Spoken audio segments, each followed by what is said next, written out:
ধূমপায়ীদের মধ্যে কিছু ভ্রান্ত ধারণা থাকে। আজ সেই ধারণাগুলো নিয়ে আমরা কথা বলবো।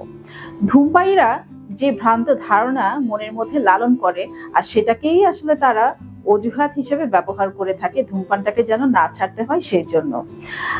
ধারণাগুলোর মধ্যে কমন যে ধারণাগুলো আমরা দেখে থাকি সেটার মধ্যে 1 নাম্বার হচ্ছে যে আমি মাইল্ড সিগারেট খাচ্ছি, সমস্যা কি তাতে? ব্রাদার, মাইল্ড সিগারেট যে খাচ্ছেন সেটা কি আপনাকে খুব গভীরভাবে টেনে নিতে হচ্ছে না?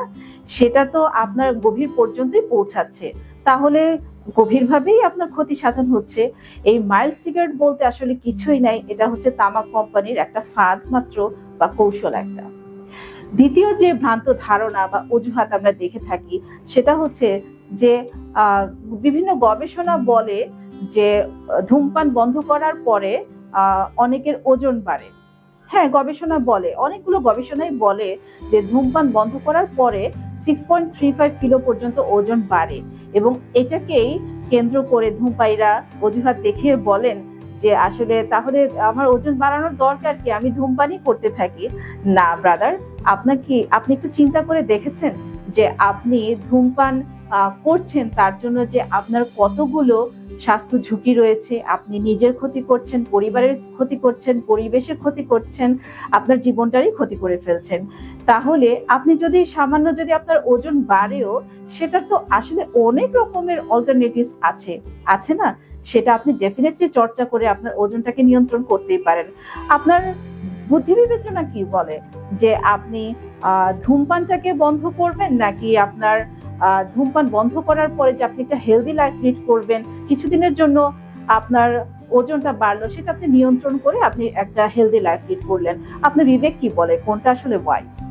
তৃতীয় ভ্রান্ত ধারণাতে আসি বা মিথ বলি। ধূমপায়ীরা বলেন যে যা ক্ষতি হওয়ার তা তো হয়েই গেছে, তাহলে ধূমপানটা চালিয়েই যাই। না ব্রাদার, এখানেও একটা বিগ নো। কারণ যে আপনি কিন্তু মনে করছেন যে একটা সার্টেন লেভেল পর্যন্ত আপনার ক্ষতি হচ্ছে, এরপরে আর ক্ষতি হবে না, কিন্তু আপনি এটা মনে রাখবেন, দ্য ট্রুথ ইজ আপনার প্রত্যেকটা সিগারেট খাওয়ার পরে প্রতিবারই আপনার জীবনের, আপনার শরীরের ক্ষতি সাধন হচ্ছে।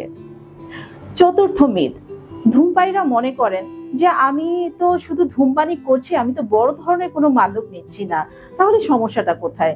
অবশ্যই সেখানেও সমস্যা।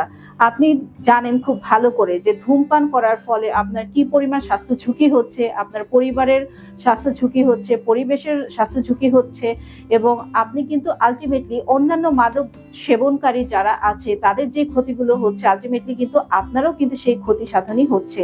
মাদক তো মাদকই। সর্বশেষ যে মিথটার কথা আমি বলবো, যে ধূমপায়ীরা মনে করেন যে আমি এর আগেও চেষ্টা করেছি, ব্যর্থ হয়েছি, তাহলে আর চেষ্টা করে লাভ নাই। না ব্রাদার, আপনাকে আমি যেটা বলবো যে আপনি আগে হয়তো বা চেষ্টা করেছেন, কিন্তু সেই চেষ্টার মধ্যে তেমন একটা এমফ্যাসিস আপনি দিতে পারেননি, আপনি সায়েন্টিফিক ওয়েতে আগাতে পারেননি। হতে পারে যে আপনার যে ট্রিগারিং ফ্যাক্টরগুলো ছিল সেগুলো অনেক বেশি ছিল, আপনি প্রপার ওয়েতে, আপনি পারফেক্ট ওয়েতে আপনি আগাতে পারেননি। তাহলে আমি আপনাকে বলবো যে আপনি একটু খুঁজে নেন যে কিভাবে কি পদ্ধতি অবলম্বন করলে আপনি ধূমপানটাকে স্টপ করতে পারেন। আপনি যদি প্রয়োজন মনে করেন প্রফেশনাল হেল্পও নিতে পারেন। Best of luck.